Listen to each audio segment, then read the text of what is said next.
គេមិនអោយប្រើកំភ្លើងយើងប្រើជំពាម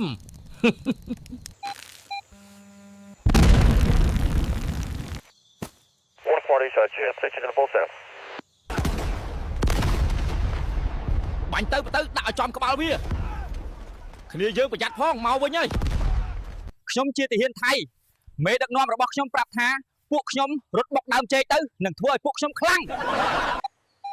I think I found something.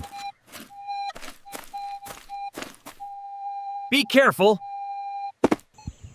មិនបានទាហានថៃចូលចិត្តជន់មីនម្លេះ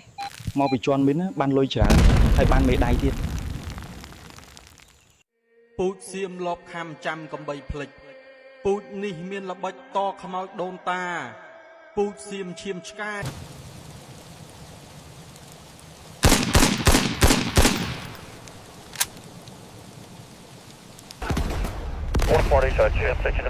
បាញ់ទៅដាក់ឲ្យចំក្បាលវាគ្នាយើងប្រយ័ត្នផងមកវិញហើយ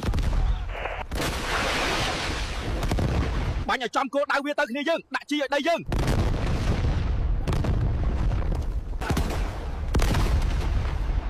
បាញ់ទៅដាក់ឲ្យចំក្បាលវាគ្នាយើងប្រយ័ត្នផងមកវិញហើយ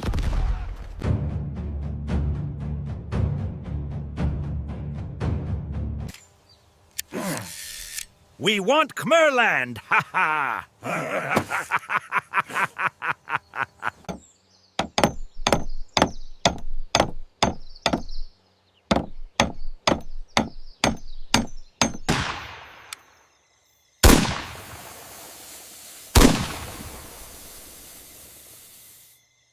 គេមិនអោយប្រើកំភ្លើងយើងប្រើជំពាម